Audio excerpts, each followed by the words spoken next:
Good morning. Would you please stand for a moment of silence and the Pledge of Allegiance?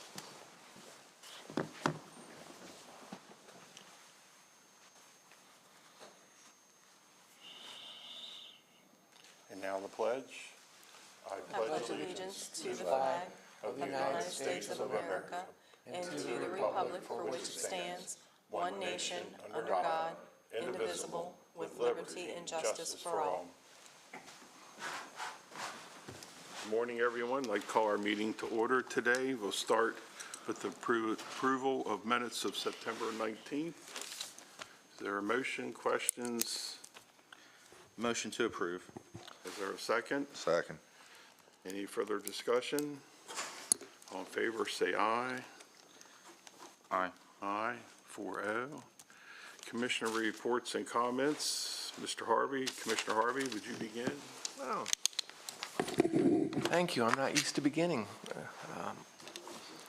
So I'm not going to go through activities and things that we have attended over the last week, but just make a brief comment. It was too bad that the Steam Engine and Craft Show days in Smithsburg, which is their major fundraiser for the boosters, had to suffer through the very bad windy and wet weather that really dampened the participation and hurt the fundraising effort by the boosters there. I guess that's what happens sometimes, but everyone put a lot of good work into it. There were a lot of vendors, and unfortunately the crowds were not there. But good effort by the boosters and the community there to get that organized and kicked off in the first place. They weathered through the storm and they did a great job. I'm going to make a comment about the county schools for a minute, about one program that I didn't know a lot about, but it was brought to my attention by a family who sees it as a diamond in the county programs here for our school children. It's called ABLE, Academy of Blended Learning Education. And what it is it's a program that continues virtual classroom education online, and it's particularly important to a lot of families that have children that may not want to or may not do well in a regular classroom environment. And ABLE, I think, serves over 350 students, about 105 high school students, and almost 50 special education students. And I can understand, how a program like this is very valuable in reaching out. And so I commend the Washington County Public Schools and the superintendent for having such a great program that's a hybrid and also a very tailored educational program that is fitting, is addressing a real need in our community, and it has a significant impact on these students and their families. And over almost 400 students is not a small number of students that are benefiting from this program. It's innovative and serves a substantial need in our community. And when you think about it, it allows programs, classes to be delivered to Hancock and other schools that are because of the density of students, the number of students might not be able to have the program. So I commend the school system for having the program. I would like to make sure that it continues. I would emphasize that there is some concern by at least one family that it may not continue. So I would hope that the school system is going to continue the ABLE program. Maybe it could even be expanded. The school system's doing some excellent things with the college program at HCC, and I just would like to make sure that this stays in the forefront of the thinking of the school superintendent as well as the school board, because I think it serves a real need, and it will provide a platform if we ever needed to expand online virtual education due to some emergency in the future. So that's my only comment, commending the school system on it. It's a great program, and it's serving a significant need in the community. So thank you for that. Thank you. Commissioner Kiefer? Yes, just one quick comment. I wanted to follow up with something that was shared with us at our meeting when we met in the town of Keedysville. This is a couple weeks ago now, but I think it's relevant to share, and I was kind of reminded of it by Commissioner Harvey's comments regarding the school system. At that meeting, we had a member of the FIAT committee for the Board of Ed, the Facilities and Enrollment Advisory Committee, that commented on some erroneous numbers for Hancock's, the number of students in pre-K and kindergarten. I believe the numbers that were given were 3 for pre-K and 12 for kindergarten. I reached out to the superintendent of schools for the accurate numbers, and it's actually much higher. Pre-K is 15, which is the same amount of students as the year before, and kindergarten students were 20 students. So far cry, and I just hope that committee receives accurate information as they go forward if they are charged again with doing an assessment of the schools. I find that to be unfortunate information that was given. Those are numbers that may have been shared that were drastically understated.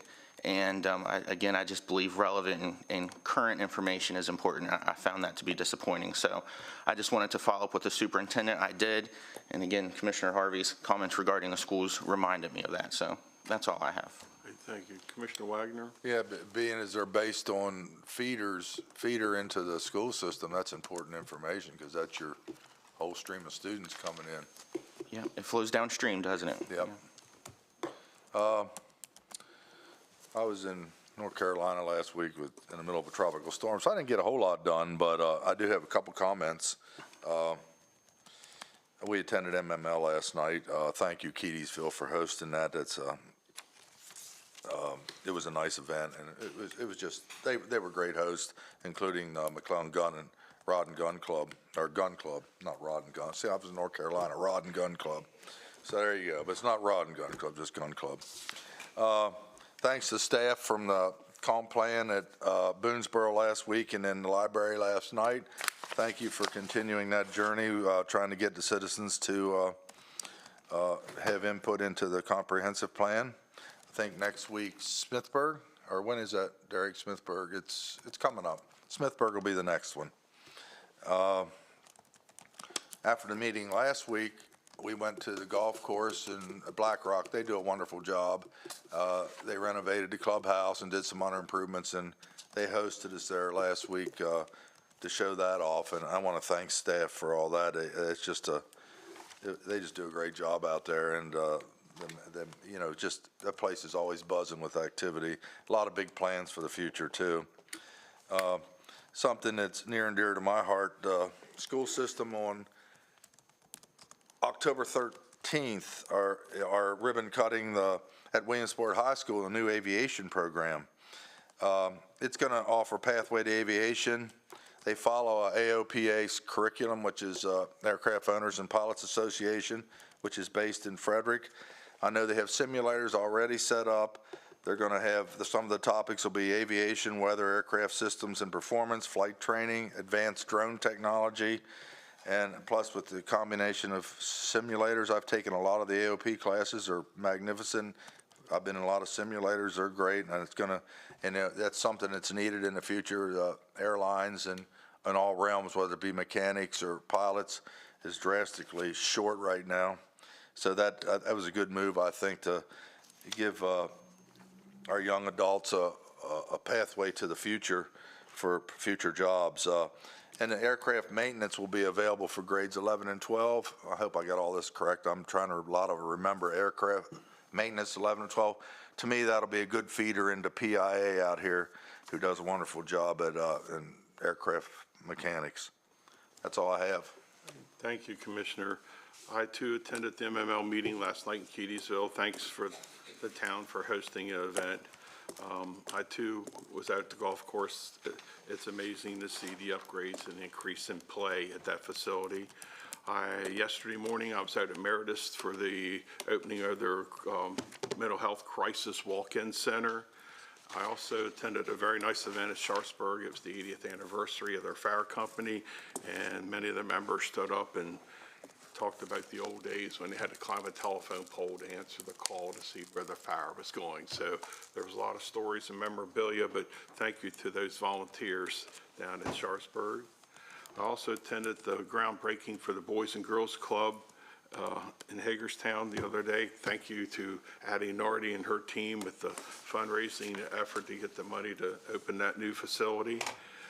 Last week, I also attended the Washington County Police Academy graduation class 7. A very nice event. I think we had 11 total. I think 2 or 3 for Washington County. The city had 1, I believe. 11 total graduates. I also attended the Fire Association meeting Thursday night, and again, the volunteers going over things to help the community.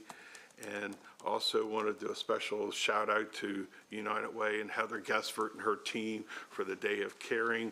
I think the total was 961 volunteers throughout the county, and I believe we had 40 some of our county employees, so kudos and thanks for them to going out, giving of their time. And one of the biggest, I think most important things I attended last week was the multi-jurisdictional training down at Brunswick for water and river rescue. The National Guard participated, the state police participated with their helicopters and water rescue. There was 5 or 6 different counties. Washington County had our command mobile unit down there. We had several of our boats, emergency river rescue boats down there, and this was in preparation for a major event coming up in March, April for training from Brunswick all the way up to Washington County. They're always training and always being prepared for us, so thanks to all those career and volunteer people who were involved. That concludes my report. We now will go into staff comments. I have Andrew or Mr. Eichmann, sir. Good morning, Commissioners. Andrew Eshelman, Director of Public Works. I'm seeking a letter of support for Maryland Department of Transportation's request for funding from the U.S. Department of Transportation Reconnecting Communities and Neighborhoods program for dual highway planning. The planning project would be led by MDOT with no financial contribution required from the county. The purpose of the study is to analyze sidewalks, service gaps, transit infrastructure improvements, crosswalk improvements, and new pedestrian crossings throughout the corridor from Cannon all the way to All-Star, so it would be portions in the county, portions in the city. And this would be to create stronger neighborhood connectivity. It would also focus on safety enhancements to include corridor lighting. Safety improvements along US 40 has been a county and city priority for several years, and this opportunity would support those efforts. And I assume city's doing the same thing you're doing with it. Right, they're asking for letters of support for the application, which is, I believe, is due the 28th. Yeah, I'm fine You look with for it. consensus, Consensus? gentlemen? Yeah, I'm good. Yes. I see 4 nods. Thank you, Okay, Andrew. thank you. Continuing with staff reports, Jonathan Horowitz.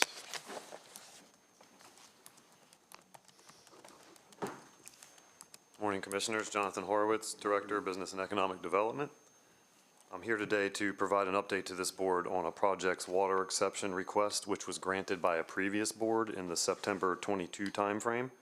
The City of Hagerstown has requested a consensus from your board to convey a water agreement that was issued to Blackie and Taylor Bowen for a property located at 14375 Breeze Hill Drive, north of the airport in Hagerstown. That property has been purchased by an organization called Watsontown Trucking Patent Logistics, and they're looking to develop a trucking terminal, office building, and trailer drop yard on the site. So the initial water agreement from the city was issued to the Bowen family. So the city is bringing in front of mayor and council the conveyance of that water agreement. And since this body sends the initiating letter to that, they wanted to verify that that consensus still existed to convey the water agreement and give you guys any chance to ask For questions. consensus for a letter for that. Correct. Commissioners' thoughts? Well, basically, it's an urgent thing. I did a little look into it because I want to know what it was all about, and it's sort of urgent because this depot has already bought the land, and someone gave the consensus before, but now it's going to run out, and if they don't get it all done, they could lose a lot of money, correct? Very correct. And I don't know whose fault that would be. It's not ours, obviously, but, I'm good with it. Jonathan, what is planned in terms of a trucking terminal, you say? So the trucking terminal that is conceptually planned for that site would be a 150,000 square foot terminal building. A trucking terminal is basically a building that is designed to transfer freight. You can switch trucks out, and there's also the ability to provide what's called cross-docking, which is third-party logistics services. So basically, it's a transfer facility for trucks, trailers, and freight. So that's what the 150,000 square foot building would be. They're going to obviously have a small office building to accompany that with some of the directors of that operation. And then there would be an open yard where there's trailer parking. So what's the estimate as far as the number of new trucks that may be using our on and off ramps? And I didn't have access to I did not have access to the traffic study, but a traffic impact study would have been completed for any new development. That would probably be Scott Hobbs' office would have access to that report. The operation itself, just from my department's purview, would create 75 new jobs. They would be a mix of truck driving jobs, operational jobs, and support logistics type jobs. I would like more information personally, and I'm just one of the votes up here. We talk about how dangerous Interstate 81 is. We had an accident recently in that area and it involved 2 deaths. And that's unfortunately something that we see reoccurring. One of the contributors that is looked at as a possibility of causing these accidents, just that increased flow on our on and off ramps. And I'm worried about what that might do to Interstate 81 traffic that's already precarious, that's already dangerous. Adding that influx of traffic, I'd like more information. I can dig that report up. The statistics, the number of trucks that might be truck traffic that might be generated on those ramps. 2 weeks ago, 3 weeks ago, I brought up in our meeting, a desire to look at ways to, highlight the safety of 81 or the lack thereof, to get an impetus among our state or federal leaders to widen I-81. And one of the things that's been talked about is how can we limit traffic? And I don't want to do something that might add more traffic, more dangerous traffic. I like some aspects of the business, but I need more information on the truck traffic that would generate. We can dig that report up. Just for FYI that all that stuff is examined by the state and the county. And exceptions have been made many times by the state for projects just like these. So it doesn't mean it passed state standards, it just mean that the state gave the go-ahead. Gotcha. I'll dig that report up. Commissioner Harvey, do you have comments or? Yeah, I think this is a difficult one. Like Randy, I did, have a discussion with you about the various aspects of it. It was approved by the county before. Do you remember when that was done? September 27th, 2022 is when the agreement was drafted by the city, so it was probably a week or 2 prior to that. Yeah, so just over a year ago it was done, and I wasn't part of the board at that time, but I'm sure we went through all of those same questions back then. What exit is that again that they're using? I believe that's exit 2, right? Morgan, it would be Showalter Road. Showalter Road. Yeah, the majority of it would use Morgan's and Showalter. 10 and State Line Road. 10 and State Line Road. Oh, okay, so I'm thinking down by the mall, sorry, different direction. Right. So yeah, 10 and State Line Road, and they could use Morgan's because we built Creighton that connects it all. And what's the urgency? Is there a certain timeline that the city requested? Because they're going to take this up when? They're taking it up at the next session, as far as I know. So the timeline for this is the Bowen family, who assigned the original agreement, had until December 27th of this year to fully basically develop the parcel. They had to have a final approved site plan by the county and have submitted their building permits. So when they sold the property, that agreement and its existing dates are to be conveyed to the new owners. That's basically what we're requesting today. But that timeline may need to be examined by the city in the future. We don't know that. Although I'm very sympathetic to the comments of Wayne about wanting some more data. We just looked at this a year ago. I was involved in it, but my examination of it and the fact that there's been significant investment already and it was approved, all they're asking for actually is us to revalidate what we already did just a year ago, and it's a significant economic investment. It's already been considered. I would still like to get the information, but I think my position would be that we need to go ahead and get this on the agenda and get it going forward, because Commissioners, do we then have a consensus to move forward with the letter? I've got another question, Jeff. So explain one thing to me. This is, you already heard my first comments, but just hypothetically, this is just a curious question.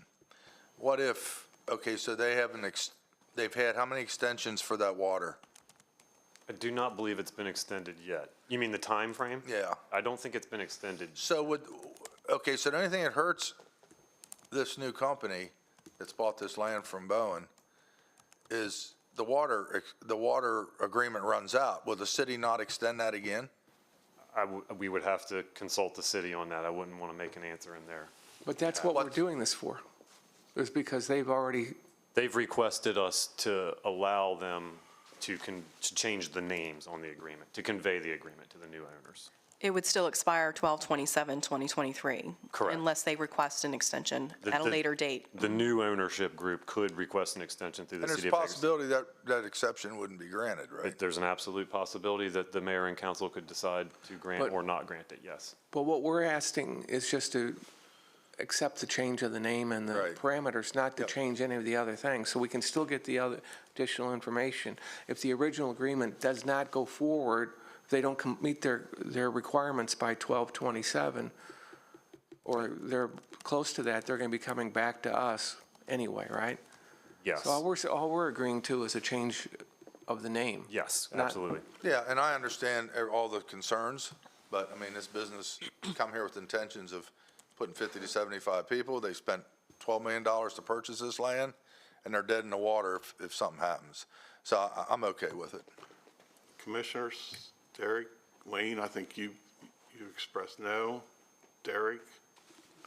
I'm okay with this first part, which is just agreeing to the name change, and we'll see what happens if they meet their requirements going forward. Okay, I'm in agreement. That's 3-1 on the consensus. Thank you very much. Thank you, gentlemen. And still bring the information to us, though, please. Absolutely. Okay. And just for clarity, this is information I asked our county administrator for last Tuesday when it came up before us. So I looked through my emails. I don't appear to have missed a reply, but I know when we talked about urgency for the business owner, I tried to get information last week about this project when we were asked by email consensus to approve this. And so I've been trying to get the information. All right, thank you, Wayne. All right, continue staff reports. Michelle Gordon.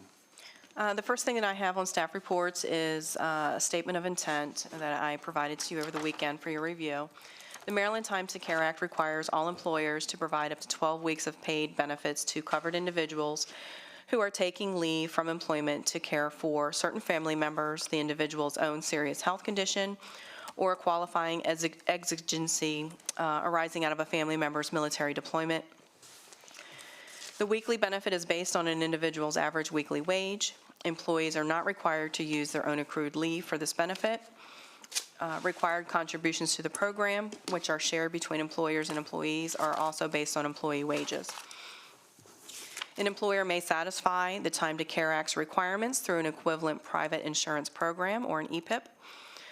An employer that provides covered employees with an EPIP and those covered employees are exempt from the TCA's required contributions that are required to begin on October the 1st of 2024. Benefits for employees are required to begin on January the 1st of 2026. By opting into this collaborative, the cost for employees and the county would be deferred from fiscal year 25 to fiscal year 26. Maryland Association of Board of Education and Maryland Association of Counties have agreed to establish a Time to Care Act collaborative to facilitate the procurement of TCA benefits at reduced cost to local governments. And it should provide the services described in the attached memorandum of understanding. I'm not asking that the MOA be approved today. If Washington County plans on joining the collaborative, they would like an answer by October the 1st, and I will need to submit the attached statement of intent to the collaborative by October the 1st, so that they can begin data collection for the RFP process that is expected to take about a year. If you're okay with the statement of intent, I'll bring back the MOA to the board in October on a regular agenda item after legal has had the opportunity to review it and obtain a formal approval by the board. The unbudgeted cost for joining the collaborative is $10,000. In fiscal year '24, joining the collaborative will create efficiencies and takes the burden off county staff to prepare the RFP and/or self-administrate the TCA required insurance program. And HR should be able to absorb the cost of $10,000 in fiscal year '24 in their operating budget due to the number of vacant positions. I need a consensus at this time to sign that statement of intent. This will come back before us. This will become for final approval and a budget adjustment for the MOA. Just want a letter of intent to move forward. Correct. Commissioners, thoughts? I understand. This is something that we're going to need to do. We don't have much choice, do we? We don't. Yeah, I'm okay. This was similar to what they brought up at MML meeting last night. It is exactly what they brought up last night. Commissioner, Good with moving consensus? forward. It's a mandate, and, you know, working with the county association, I think, is probably the best way to go. Okay. Randy, you okay? Yeah, I'm good. Yeah, 4-0 for consensus. Okay. Thank you. The next item that I have, Budget and Finance staff have prepared the preliminary fiscal year '23 financial statements, and I'd like to get a consensus from the commission on what to do with the excess of revenues over expenditures for fiscal year '23. Just to give you a quick summary, we'll present the final financial statements at the end of November. There were scheduling conflicts with our independent auditor, and we're not able to get that on the agenda until November the 28th. Total revenue at the end of fiscal year '23 was budgeted at $288.1 million. Actual was $301.9 million, so total revenue came in about $13.8 million over budget, which is about 5%. It's well within the parameters established by GFOA as an acceptable amount. The primary reason that there were overages resulted primarily were a result of corporate personal property tax of $6.2 million coming in over budget. Income tax was over budget. Recordation tax was over budget by about $13 million total. That was offset by revenues coming in under budget for grant revenues and charges for services. And then the other wild card that we did not anticipate was interest income. In fiscal year '23, we had originally budgeted $600,000 for that, and due to the interest rate increases that the Federal Reserve implemented during the last fiscal year, actual interest income was just over $6 million, so it was $5.7 million over what we had originally budgeted for. In addition to the $13.8 million in revenues that came in over budget, we had expenditures that came in under budget by about $11.2 million. I haven't done a deep dive into what attributed to that. However, the main reason, I believe, is a result of departments who saw inflationary increases for fiscal year '23 that they didn't budget for. Therefore, they weren't able to afford some of the expenditures that they wanted to make during fiscal year '23, so they've deferred those. And rather than coming back to the board and ask for additional budget, they just deferred those expenditures into an additional fiscal year. So the total excess of revenues over expenditures for fiscal year '23 is $25 million. Now, as our revenues increase, our required cash reserves should typically adjust. However, we've seen a significant decrease in the amount of grant revenue in fiscal year '23. The grant revenue did increase substantially due to CARES Act and ARPA grant funding in fiscal year '22 and fiscal year '21. So our estimated cash reserve for fiscal year '23 is expected to remain about the same. Our estimated cash reserve should be around $50 million. Our cash reserves are about $68 million, for about 23%. Our required cash reserve is 16.67%, with our goal being between 20 and 25%. So our goal is good. We've reached our goal for required cash reserves. And at this time, I'm looking for a consensus from the commission to allocate the $25 million for fiscal year '23 I would recommend that we allocate $5 million to the pension trust fund to increase our funded status. As you know, our funded status is under 70%. The average for government agencies across the nation is over 80%, so we're well below the national average. And the other $20 million, I would suggest that we transfer to the CIP fund to use for capital projects that are also experiencing significant amounts of inflation. We recently received word from our sheriff's office that the detention center renovation and restoration or replacement project is coming in at $20 to $30 million over what we had originally anticipated.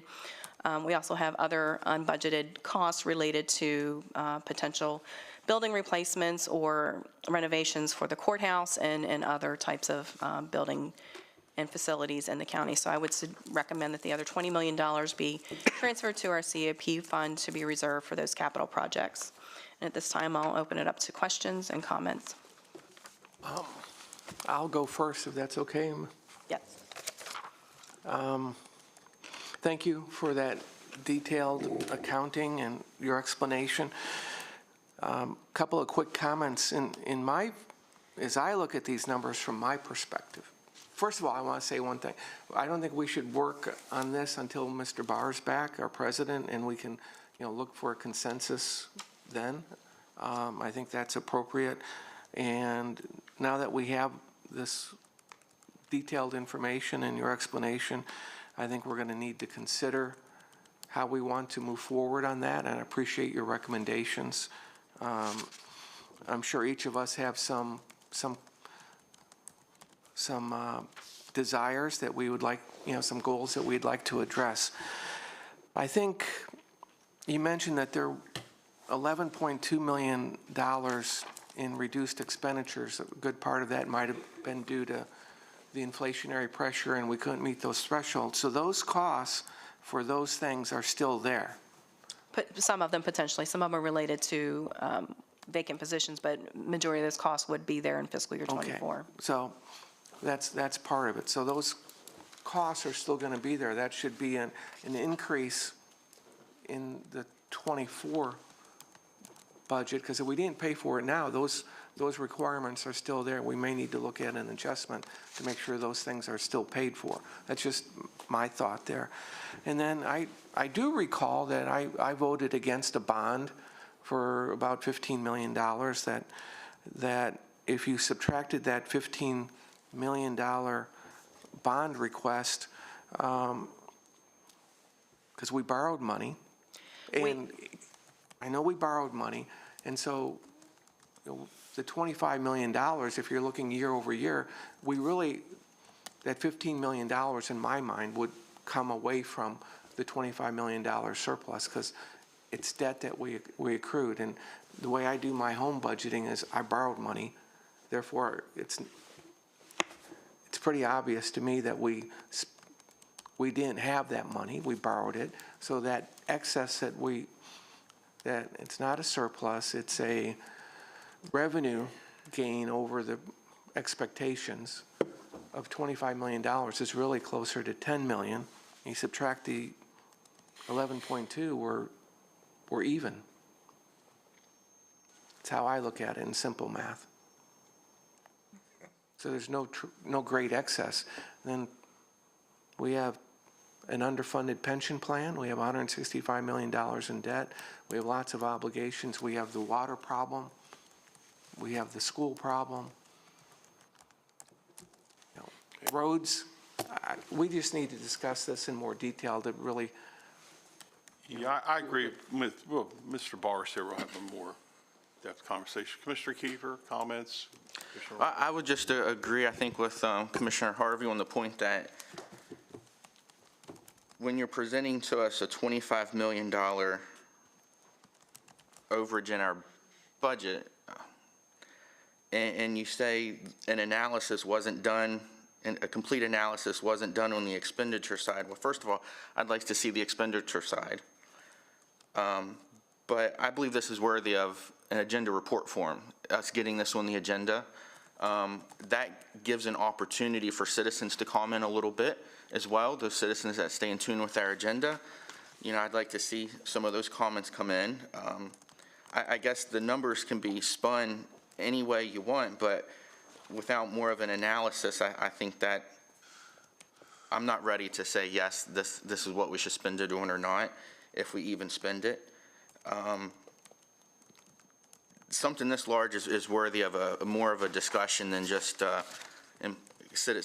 staff comment time. So I'd ask you to bring this back with more details. Yeah, I think that was wasn't that your intent anyway? This was just more of a Right. consensus that you did mention on that, and with Commissioner Barr absent, it would justify all 5 commissioners being here.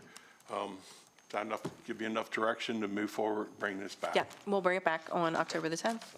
Yeah, I mean, 25 million's, it sounds like a lot of money, but I think you could wisely direct that in a matter of minutes, so there's so much to analyze. I mean, definitely the pension funds, we've been plugging away at that since I've been a commissioner, so that's definitely a priority.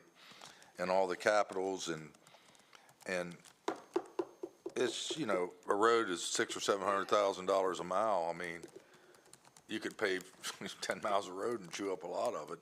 So, anyway, yeah, I agree. All right, Ms. Gordon, you have your direction. Next up on the agenda is citizens' participation. This is an opportunity for citizens to comment about an issue or issues of county practices and interests. This is not an interactive dialogue or question and answer session. It is solely time to hear citizens' comment. Please limit your remarks to 3 minutes or less. Please state your name and address for the record. Good morning. Welcome back. Name and address, please. Got a treasure box there. Not someone else, this is from my ancestry. I'm sure there's more than one. I might need slightly more than 3 minutes. I'm not well rehearsed. It's basically 1 page on the front and back. Go ahead and give us your name again and for the Good morning, record. Commissioners. Thank you for your service. My name is Stephanie Phillips, and AKA Schlepo. You have my mailing address on record. What is the greatest challenge of Washington County? A question posed to me by local service organization. I've done the in-depth study, homeschool classes at your college, asked local people. I've also carefully considered the riddle of my existence, combining life experience and how I could help. I've actually factored in the entire planet and human race. I've concluded that capitalism, the media, religion, and business machines are the primary influencers of our civilization. Adjacent counties in same states are competing for civil servants. All land development is based on water, resource, and topography. While we're trying to hold off land poachers down south from turning neighborhood into Deep Creek Lake, Maryland has one named that. All land development is based on water resource and topography to make as much money as possible. Capitalism started as quality products and services at a competitive price to benefit the consumer. Some would now suggest is how to make as much money per square foot and off of every human being as possible. So who is running the world to correct this? We can appeal to all spiritual leaders for help. I've done that. The ultimate power and control of the world is with those who hold the keys to the dams, which runs the electrical grid and powers our communication systems, is my humble opinion. My intelligence says that the dams have been used as leverage to control the people as a weapon since their inception, and these artifacts somewhat explain my ancestry and how I might be able to help you in this matter. We have several generations of chosen marriages between North and South Hatfields and McCoys, but we still have been unrecognized. The challenge we face is those dams in Pennsylvania probably need replacing.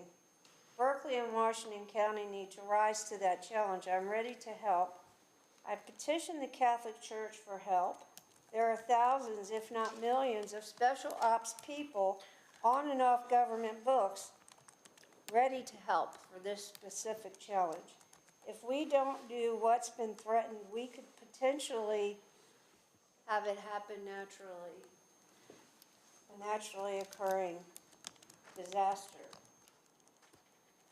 We need to prioritize rebuilding our infrastructure and buildings that will facilitate that over general for-profit commercial and residential real estate.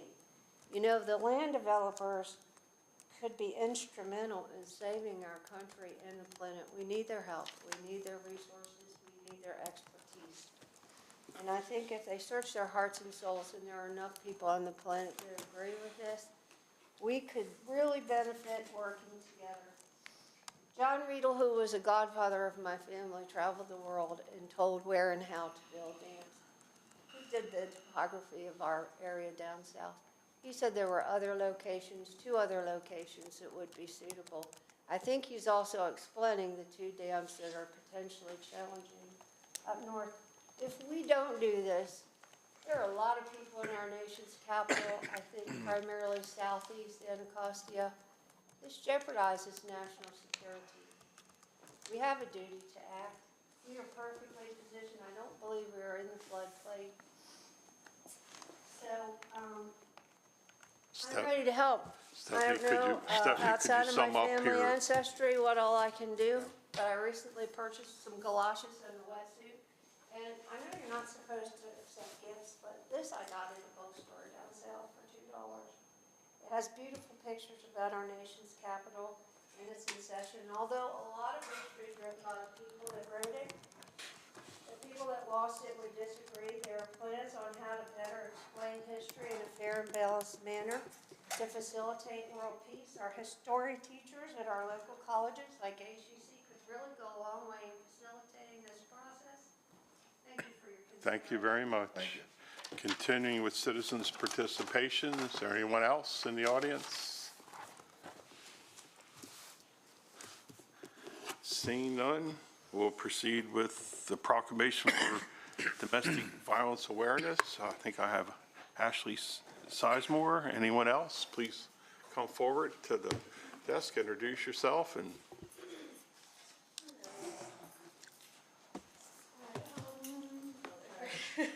I'm Ashley Sizemore. I am the Director of Advocacy Services at CASA Inc. Hello.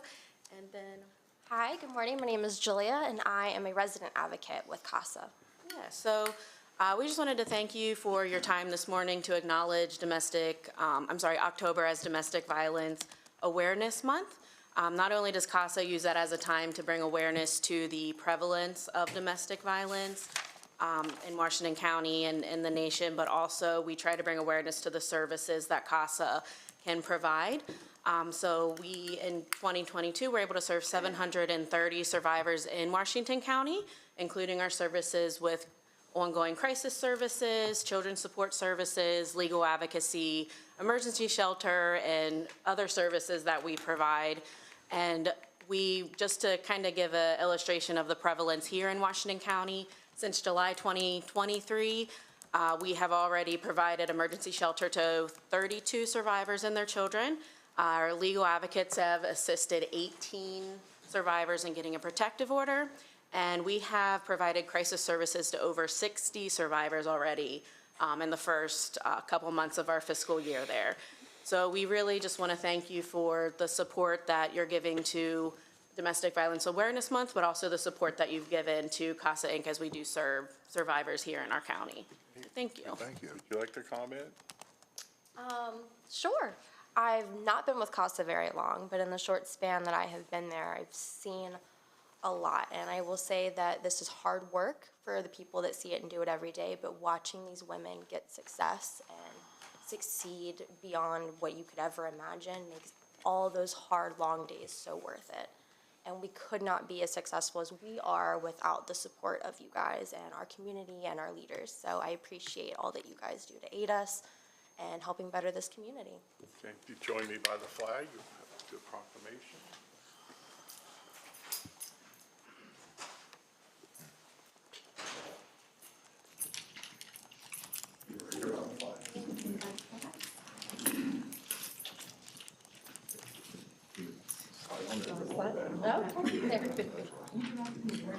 Stand right there on the charter. Good morning. behalf of the Board of County Commissioners, we'd like to present this proclamation for Domestic Violence Awareness Month, October 2023.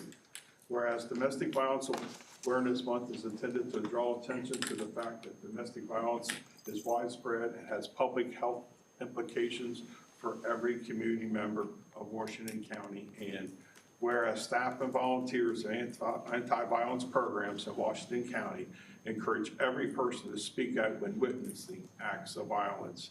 Through prevention, education, and increased awareness, there is some compelling evidence that we can be successful in reducing domestic violence in Washington County and hold, can you say that word? Perpetrators. Perpetrators, okay, a little glare on there, sorry, who commit acts of violence hold them responsible for their actions. Whereas Washington County strongly supports the efforts of the national, state, and local partners and of every citizen to actively engage in public and private efforts, including conversations about what domestic violence is, how to prevent it, and how to help survivors connect the services.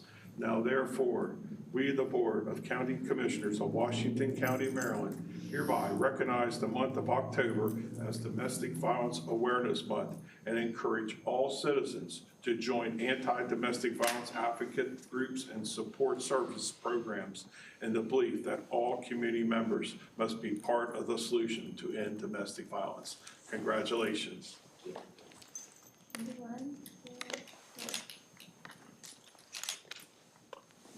Now we join the commissioners down front. That you have yours. You'll hold on to that. Gentlemen, would you join us, please?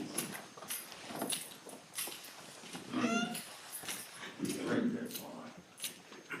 Trying to be like center. Oh, get you two in the center. So good presentations. Or would you like to squeeze in here? No, I'll go to short next stand. All right, ready? I'll stand like Timothy does. 2, 3.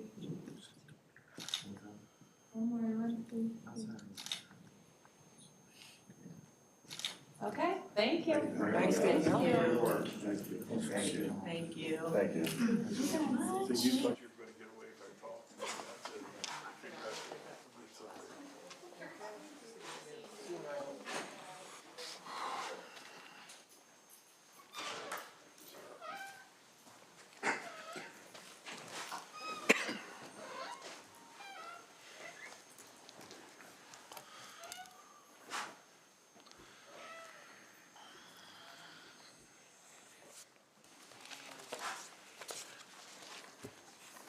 Next on the agenda will be our Leadership Excellence Program, Brian Overcash.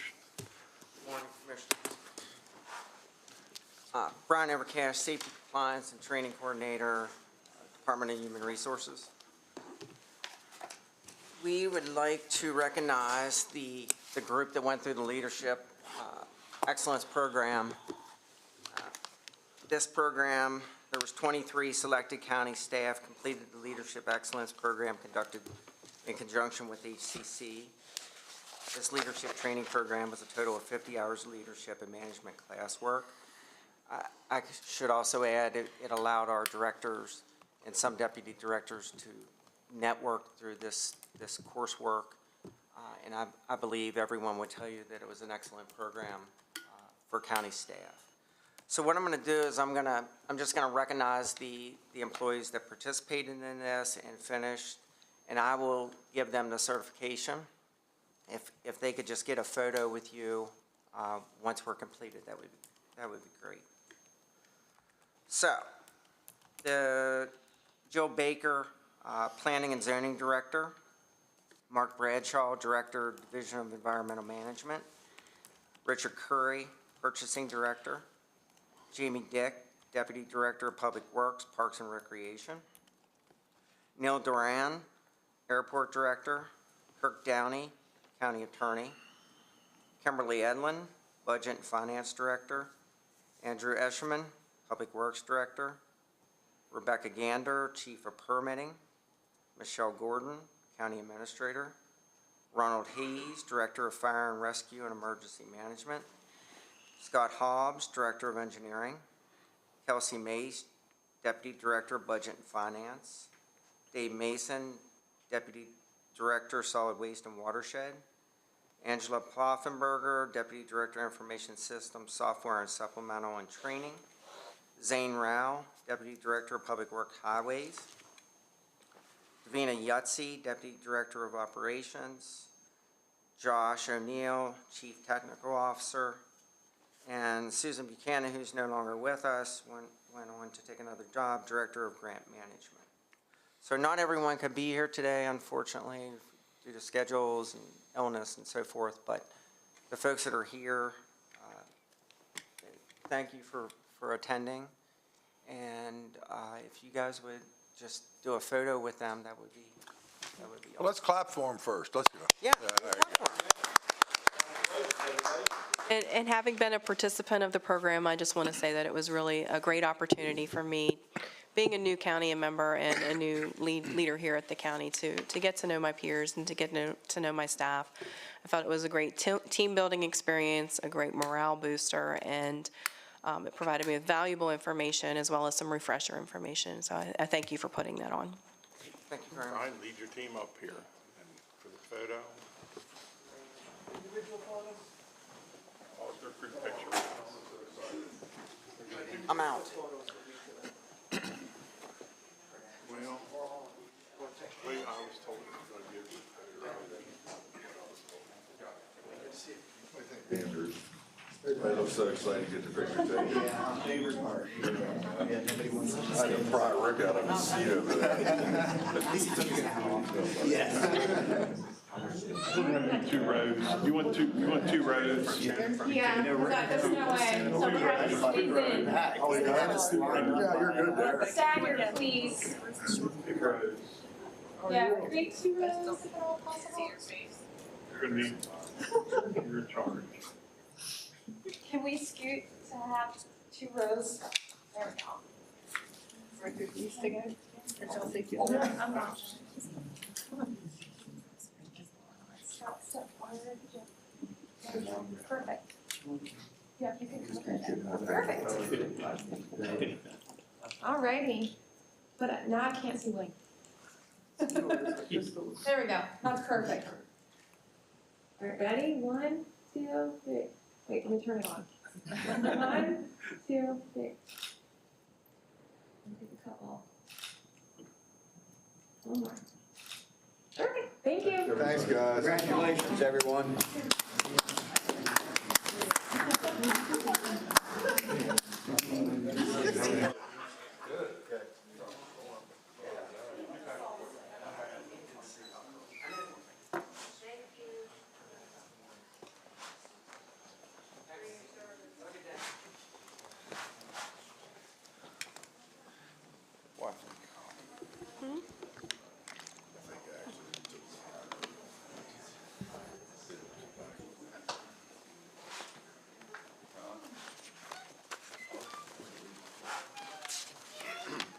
Again, congratulations to all those who completed the Leadership Excellence Program.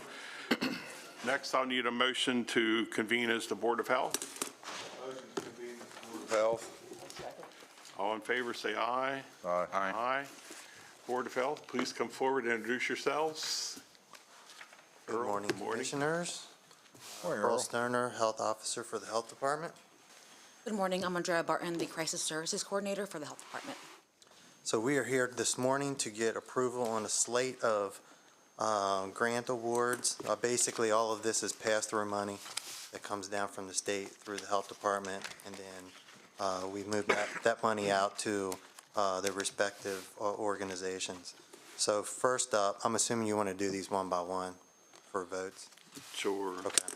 So first up would be for $87,640 to approve a contract with Waystation for crisis response, specifically their mobile crisis team, looking at increasing hours.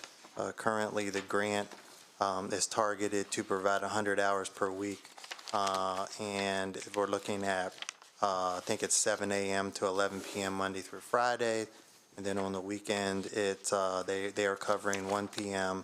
to 11 p.m. And this is crisis response coordinated with public safety, response within 60 minutes, and really looking at the basics of de-escalation, crisis counseling, peer support, all those sorts of things. Okay, motion to approve, discussion. Motion to approve. Go ahead, get a second. I need a second. Second. That runs out of, was that leave from out there where you're at, is that stationed out there where you're at on? No, this particular one is Way Station, and it's their mobile crisis I got services. you, okay. That respond to within the community. So how does this nest in, or how is it synchronized with other efforts in the opioid response arena? These individuals that work at Way Station are obviously interwoven with peer support individuals and with therapists and whatnot that work with Meritus. They work with at their ED and also with their new crisis center, and also with the crisis services that we're providing at the health department. So really, all these entities are moving together from a crisis planning perspective and a response perspective together. And Andre, you may be able to provide more. Yes, we actually collaborate frequently with mobile crisis through Way Station. Our peers under the crisis services are constantly in contact with them, so if there is an emergency that they go out that they deem appropriate with substance use, specifically opioids, they can call out our peers to respond with them and provide that support depending on the situation. Any other questions? Have a first and a second. All in favor, say aye. Aye. Aye. Okay, so Next. next is also for Way Station, looking at approving a contract with them for $139,056. And this is through funding that's state legislated and mandated for state opioid crisis response. This also is goes toward providing those services for their crisis team, looking at stabilizing and improving and de-escalating those situations. This one goes toward, again, crisis services as the walk-in, mobile, really providing staffing support to continue those activities. Motion to approve. Is there a second? Second. Any discussion? I have a question. Could you kind of give an example of a typical way someone in need might benefit from this, like from start to finish? How do they know Way Station exists? Sure. And then what does Way Station do for that individual? So depending on the type of call, law enforcement is aware of both mobile crisis and crisis intervention team, so they can request that individual to come out and assist with the situation. In conjunction with that, mobile crisis is aware that we have peers that are available on call as well to come out on scene if it's deemed both a mental health and a substance use crisis. So you have both individuals who are well-versed in their respective fields that can work together and provide that response. Okay. Any further discussion? All in favor, say aye. Aye. Aye. By vote. Next. Okay, next is recommending approval for a contract with Meritus Medical Center in the amount of $133,072. This is really for staffing for peer support individuals working at Meritus, and I believe they work in the ED. Yes. And is it just solely ED? They're the ED as well as the crisis walk-in that they Right. just opened. Okay. So basically providing funds to continue staffing those individuals for the current and enhanced activities through their crisis walk-in center. Motion to approve. Is there a second? Second. Any discussion? Hearing none, all in favor, say aye. Aye. Aye. Okay. 4-0. Next. Next would be recommendation for approval of a contract with Potomac Case Management Services in the amount of $91,500. This would be for intensive case management services through the LEAD program, which is Law Enforcement Assisted Diversion. I believe this is for 2 case managers that provide those services for the program. Those case managers obviously provide the case management, but they also attend, I believe it's weekly? Bi-weekly lead, law enforcement assisted diversion, operational work groups, and they're also on call for that service. Commissioners, motion? Motion to approve. Is there a Second.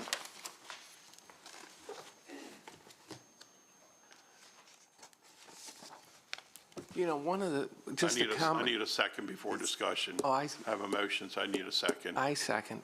Thank you. Please continue. Just one quick comment here. All of these are tied to drug abuse. Correct. Drug and behavioral health in general, substance use and substance abuse, and also mental health. But a lot of the mental health is a byproduct of drug abuse. Not necessarily, Well- but a lot of it's co-occurring, but you have individuals who could begin using a substance due to their mental health. And we also have users of drugs, THC, psychologically, we know, can be the causal element for schizophrenia and some other mental diseases. True. Okay, so that's what I was getting at. Okay. So my concern here is we're spending more and more money on drugs, which is necessary. But we also need community education increased, and we also need deterrence, enforcement, okay? So people see that there's a consequence, and the trends are towards a more permissive environment where drugs are seen as just okay to use. And so the message to the community, when you go down the street and people are smoking, marijuana in front of the Maryland Theater in the middle of the day, that's not a good thing. Okay, and so we see these repercussions, and we're going to have increased costs because these problems are potentially just going to get worse and worse. Would you agree or disagree about that? I would agree that it takes a collective effort from the health department standpoint and the other community partners from the response perspective.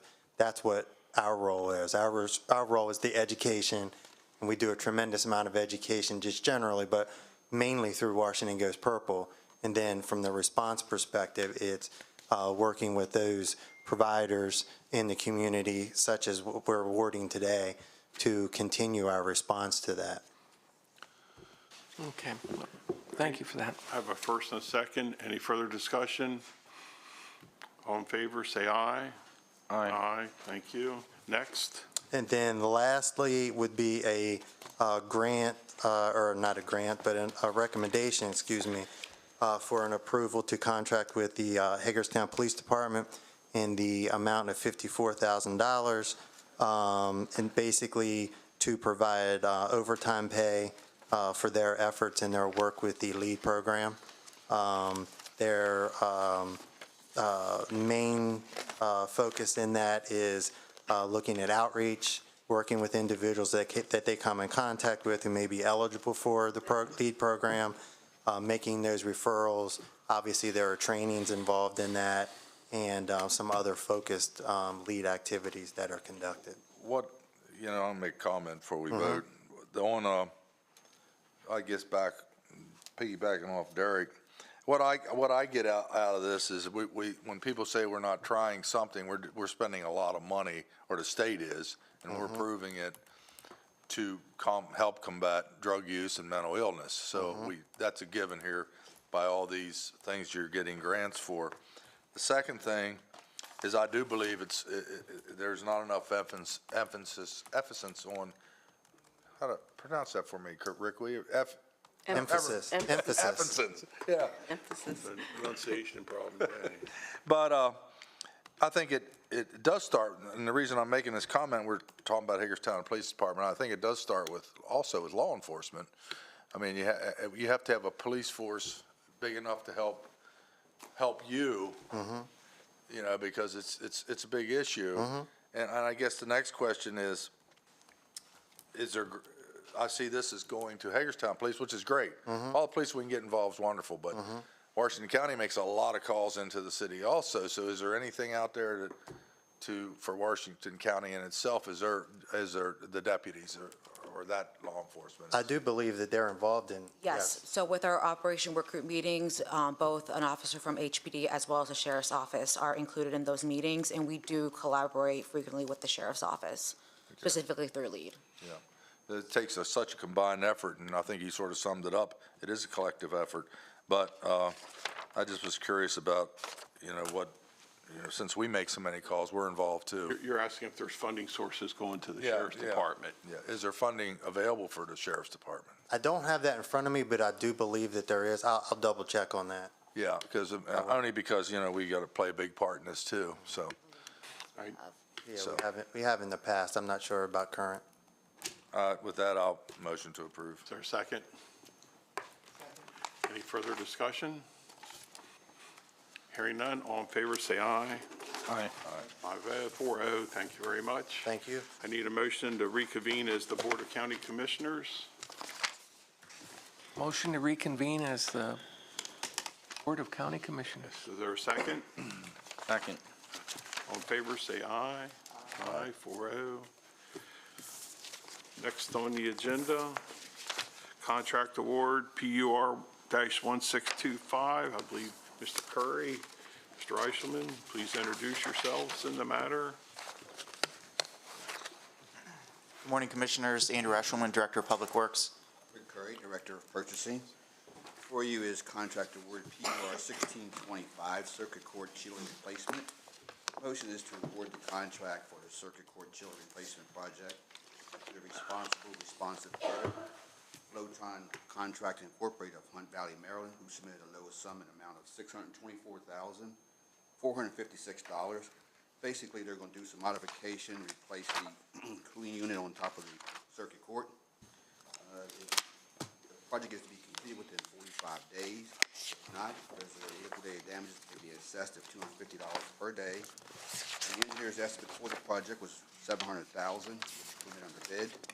Bid was advertised as listed in the ARP. You can see the number of individuals participated in the pre-conference, and the number of bids were submitted, and the budget available for the project.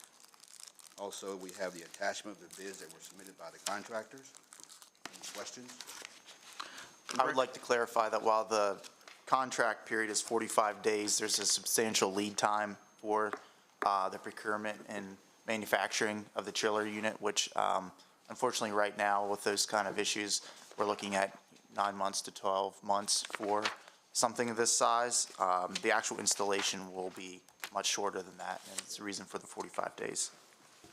So how much life does this chiller have left in it? The current one, I would say no life. I mean, we've patched it together, scavenged for parts for when it goes out of service. It runs continuously, not only just for cooling, but also for dehumidification. So it's running 365 days a year, and I believe it's closing in on 20 years. Okay, but the total cost for this are going to be what? $624,456. And what's our plan for the building? That will be discussed, I think, this budget season. I think regardless, though, unfortunately, we can't wait a substantial period of time to find out what future plans there may be for the courthouse. And I think regardless of what the plans might be, they're going to be fairly extensive. So in terms of timing, this needs to be done now. Now, okay, thank you. Okay, any other questions? Yeah, I have a question. Under fiscal impact, thank you for including the funds that are available. The $1.3 million amount, is that project specific to this chiller, or is that general CIP funding for the courthouse? The way we handle these building systemic projects is that $1.276 million is the overall account, and then whenever we come before you for, electric upgrades or chiller replacements, those types of things, it comes from here. So each year when we do our capital planning budget, I do a spreadsheet and lay out what our proposed projects are for the year, and so within that spreadsheet is where the $700,000 was budgeted. Thank you. Any other questions? If not, entertain a motion. Motion to approve. Is there a second? Second. Have first and a second. Any further discussion? Hearing none, all in favor say aye. Aye. Thank you very much. Thank you. Next, Mr. Curry. Again, Rick Curry, Director of Purchasing. I think we have Zane joining us. Zane's still building his fleet, it looks like. Zane Rowell, Deputy Director, Highways. So before you, Intergovernmental Cooperative Purchase, INTG 23-0129, for one Caterpillar lift truck for the Highway Department. And recommended motions to authorize by resolution the Highway Department to purchase one Caterpillar lift truck from Wise USA Incorporated, Baltimore, Maryland, for the purchase price of $67,619, and to utilize another jurisdiction that was awarded by Sourcewell to Mitsubishi Caterpillar Forklift America Incorporated. And the highway is requesting to replace a lift truck that has exceeded the county's guidelines. The lift truck will not be sold on gov deals. It's actually being used as a trade-in. And the Code of Public Law does allow for this board to participate in the services and for commodities that were bidded by another entity, even though we weren't part of that process. And there is a cost savings for doing so. And there is a budget that shows the funds available for the replacement of the lift truck. And also there are the quotes attached of the bidders who submitted pricing for the lift truck. Questions? So Rick and Zane, just a quick question for you. A truck that does these kinds of things, if it was EV, an electric vehicle, would it be able to do the job? This is a forklift, and this model is propane. Propane? And Okay. I don't know the availability or. Am I looking at the wrong place? I'm looking at dump trucks. That's the next one. No, it's- Oh, That's okay. the next one. That's Yeah, what- they classify it as a lift truck, but it's a It's tow actually a motor. forklift. Okay, forklift. good. Well, my question's for the next one then. write that down, Zane, we're coming up. Be prepared. Back. Any further Sorry, I got ahead of discussion? myself. If not, entertain a motion. Motion to approve. I have first and second. Any further discussion? Hearing none, all in favor say aye. Aye. Aye. Thank you very much. Welcome back. Introduce Rick yourself in the matter. Rick Curry, Director of Purchasing. Zane Rowell, Deputy Director of Highways. Subject to Intergovernmental Cooperative Purchase, INTG 23-0131 for one Mack chassis and cab for dump body. Move to authorize by resolution the Highway Department to purchase one chassis and cab for dump body from Baltimore Potomac Truck Centers of Bladensburg, Maryland, at a cost of $277,810, and to use another jurisdiction's contract that was ordered by Sourcewell to Baltimore Potomac Truck Centers. The Highway Department is asking to replace a truck that meets the county's guideline for replacement, and the replacement truck will be also sold on gov deals.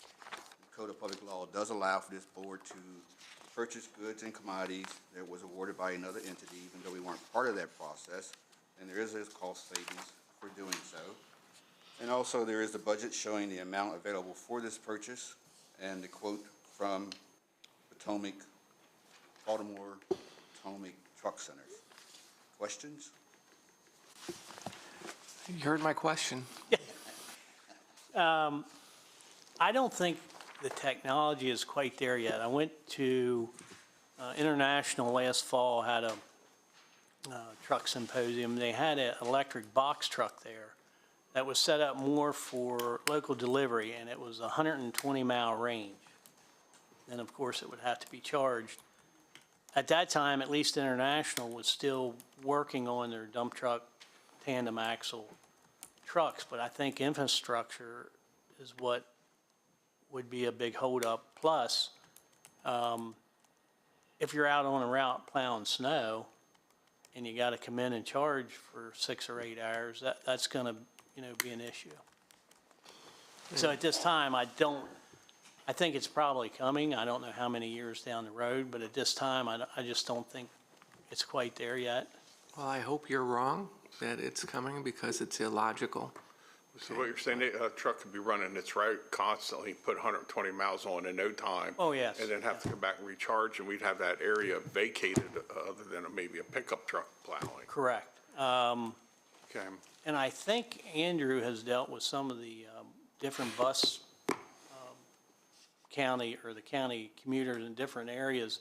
They tried electric buses, and they were running into problems where the buses couldn't complete the routes because they were running out of charge. So either they would have to fill in with a diesel bus, or I guess that route would go, unfilled until they got it charged up.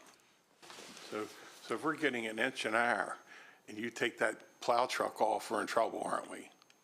Without a doubt. And we do get storms like that. Yeah, it's not going to work. So maybe you ought to buy 5 of these dump trucks so we don't have to worry about buying an electric one. What do you think?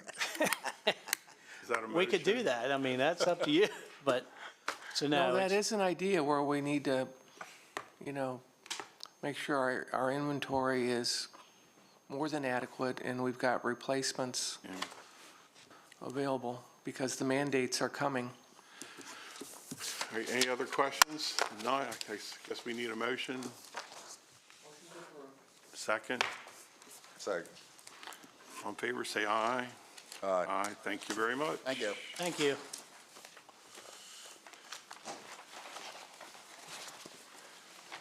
Next on the agenda is bid award. Randy Noggle, Zane, please introduce yourself in the matter. Good morning, Brandy Nagelbauer in the Purchasing Department. Zane Rao, Deputy Director of Highways. The recommendation I have for you this morning is the bid award PUR 1633, bulk delivery of road salt.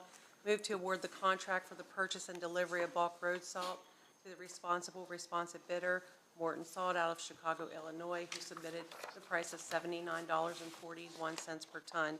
On August 16, 2023, the county issued an invitation to bid for bulk road salt. The salt will be purchased on an as-need basis for the maintaining of county roads for snow and ice removal. The county uses approximately 15,000 tons of road salt annually. The contract period is tentatively to begin October 1st, 2023, ending April 30th, 2024. These recommendations are for county use only. The city of Hagerstown will make its own independent award. We also do not guarantee a minimum or maximum on this award. This advertisement was listed in the local newspaper, the county's website, and the e-Maryland Marketplace website. 24 companies downloaded the document, and we did receive 7 bids. Funding in the amount of $791,000 is available in the operating budget for these services. Zane, in the Yes. past couple of years, I don't want, you correct me if I'm wrong, I don't think, did you buy less because we still have more? Well, no, it was just the winters. The past 2 winters have been unbelievable. We were probably about 7,500 tons under That's what we what I mean. typically. What happened? We had bought that, so did you buy? We've gotten all of our domes are filled. Yeah. So starting out, we won't need to buy anything. And what did it cost a ton 2 years ago? And my question, 21, 22 budget year was 76.38. Oh, so it's not that much different. Last year it was 85.61, so it's come back down. Okay. Yeah. Okay. Motion to approve. Is there a second? I second. Any other discussion? All in favor, say aye. Aye. Thank you very much. Thank you. Next up, Brandy, you're back. Brandy Nagelbauer in the Purchasing Department.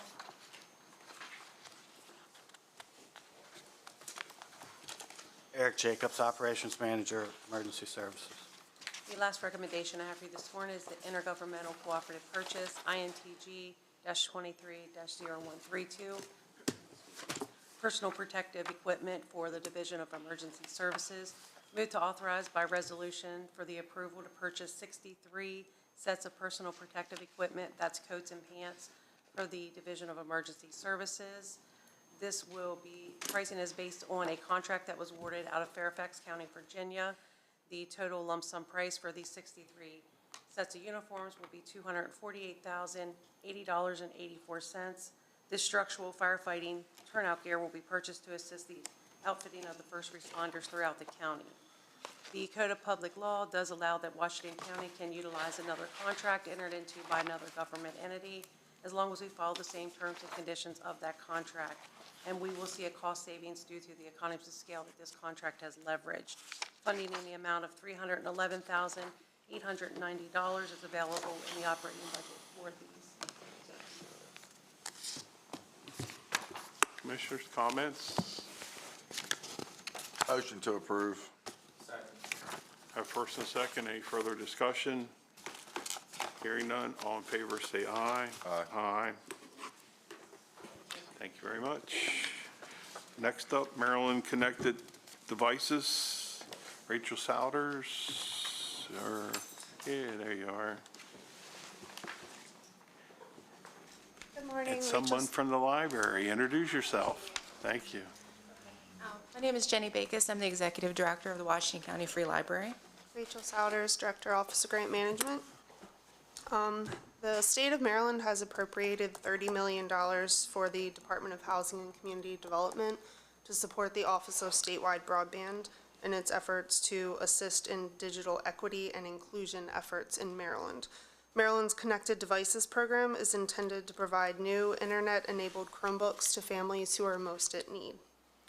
Household eligibility is determined by using the federal poverty guidelines, and based on the number of qualifying households in Washington County and the funding available for the program, the Office of Grant Management is requesting approval to submit an application requesting up to 7,000 devices to be distributed throughout the county, as well as a $6 per device stipend that will help cover the cost associated with distribution. If awarded, the county will enter into a subrecipient agreement with the Washington County Free Library, who will be responsible for receiving, storing, and distributing the Chromebooks. So how will the free library account for these Chromebooks once they're distributed to make sure that the individuals are actually using them as proposed and maintaining them and not, disposing of them in some other way? I don't believe that's a part of the grant program. We're primarily focused on distribution. We don't do a lot of work after they've been distributed. So how does the state envision making sure that these don't wind up in pawn shops? They're all tracked by serial number and the address and family that they went to. That will be reported to the state through their tracking system. And then how does one follow that then? Is there an entity that's going to be looking for that? There is potential for auditing in the future. Potential? That would be on our end, they would audit us and audit the Washington County Free Library to assure that we followed the procedures and that we collected all of the necessary information and that the devices went to qualifying households. But as far as the future potential, that I can't answer. Yeah, I have no questions about the input end and your ability to manage it. Just as a taxpayer, I'm just wondering, these things have, the reason I'm asking this question is I know it's happened in other places where these things wind up in pawn shops and other places, and some people don't care. Because there's no penalty for them if they just sell it or give it away to somebody else for something else. And so, yes, great enthusiasm, great initiative, serves a need for disadvantaged people, and you say there's 7,000 that qualify. Are we talking 7,000, what, adults, seniors? Households. Households. Do we know if they have kids in them or not? Many of them do. But we don't know. How many? We're looking at qualifying households based on a few factors. One of the primary ones that we're going off of is the number of students that are eligible for free and reduced meals. Right. So using those numbers, we will be able to tell which households have And children. the number of people eligible for free and reduced meals, depending upon the family and stuff, they could be earning $80,000 a year, okay, according to what the school system tells us, and which is far more than the median income in the county. I'm just pointing this out. Yes, it sounds great, but, the practical concerns I have are, in execution and what really happens. Now, maybe the cost is worth it. 50% of the people do right by the program, they use it properly, the kids benefit, the seniors benefit, I get that. But, I just wish there was some thought on the accountability side. So, I support it, but I'm just saying it's. I understand your concerns, and as far as what the Department of Housing and Community Development plans on doing after the disperse, I can't answer. They did not disclose that with us, so there is a possibility that they do intend to follow up on that. I just am not aware of it if they are. So every person that lists REACH or a homeless person that is a resident here that has an address, they would be eligible by virtue of income and being impoverished, et cetera, correct? They have to show further proof than that. It's not just that they would call the library and say, hey, I qualified. They have to show proof, and it will be documented and recorded. But proof of residency and income and? There's several programs like the free and reduced lunch. It's not only based on income. There are several factors to go off of. Free and reduced meals was just one of them. There's also families receiving WIC, receiving SNAP benefits, and if they can prove that their income is at 200% or below the federal poverty guidelines. So a homeless person that has an address would be eligible? Potentially. Potentially? Why would they be disqualified? If they can't prove it, yeah. So, would the homeless person be using the Chrome, hooking up to the wireless, sitting outside your library at night? I'm not Theoretically? I'm not entirely sure. Okay, thank you. I just. Is there a particular concern or specific question you would like me to try to follow No, I just up think the with? state should ask these questions ahead of time.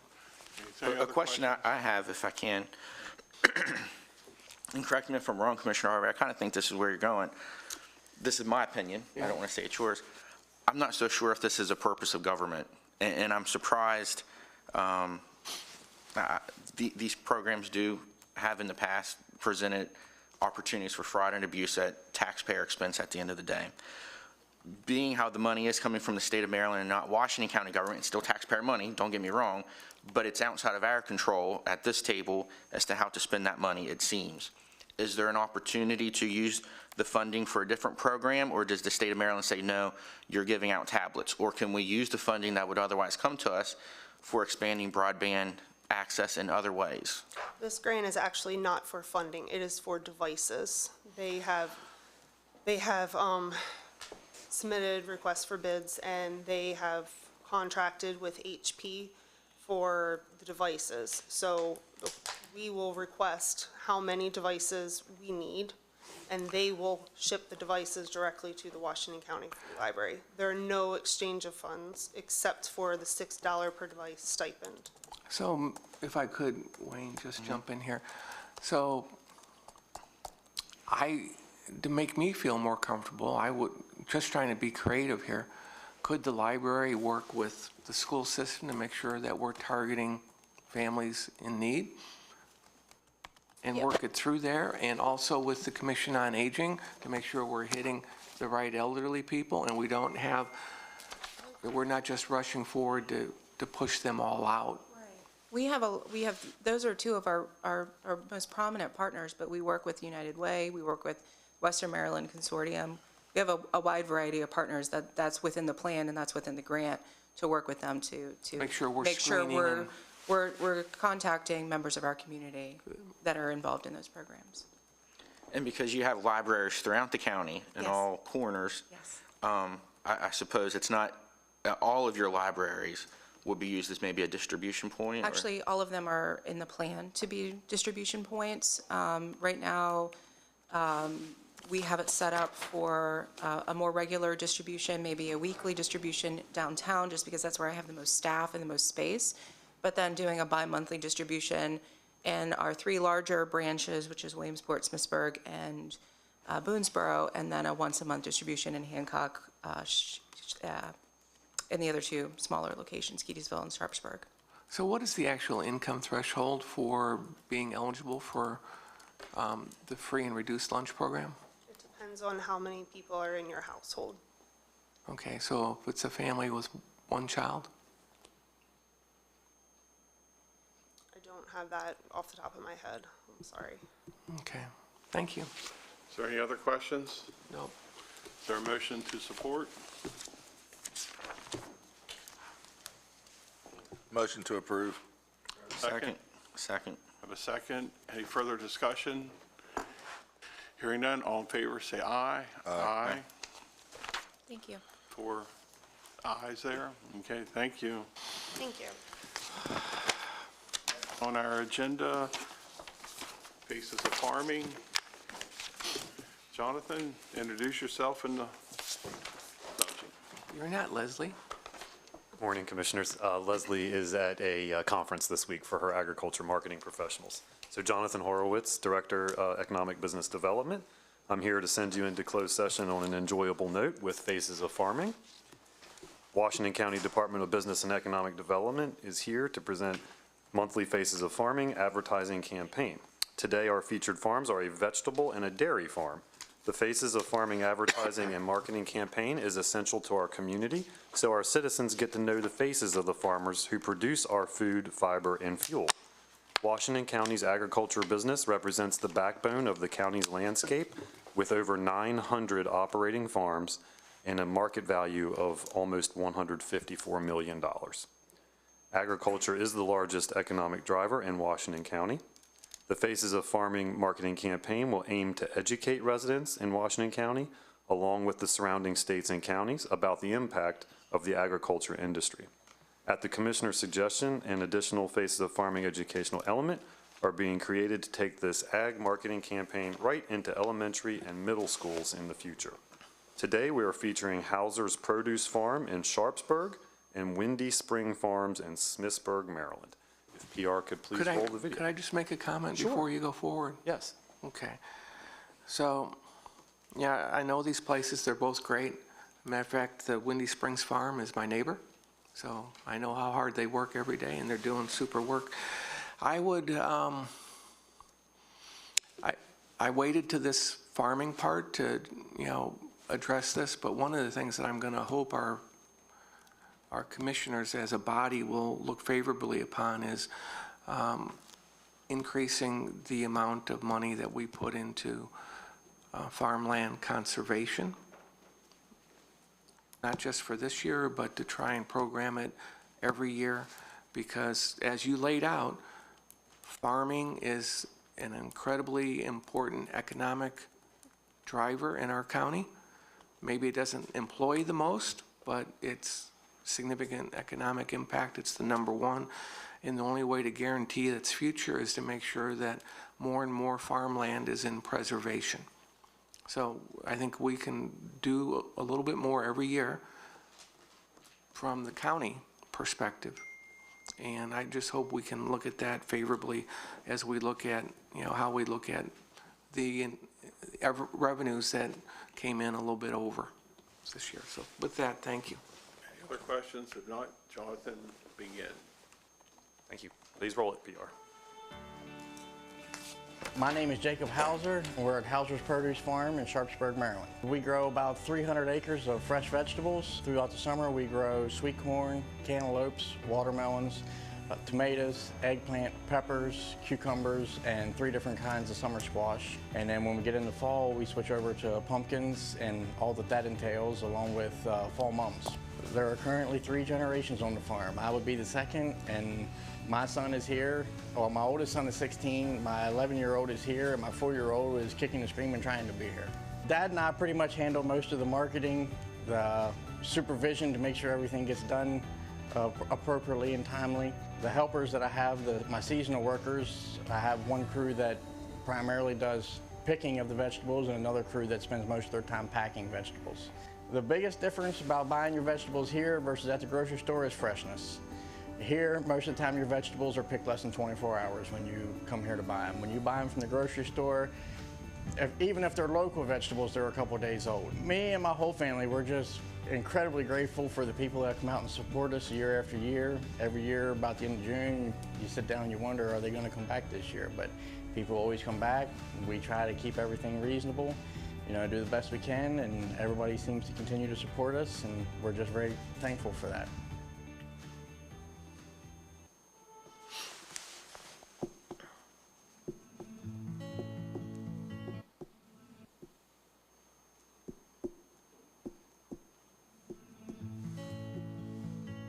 I'm Clayton Fry.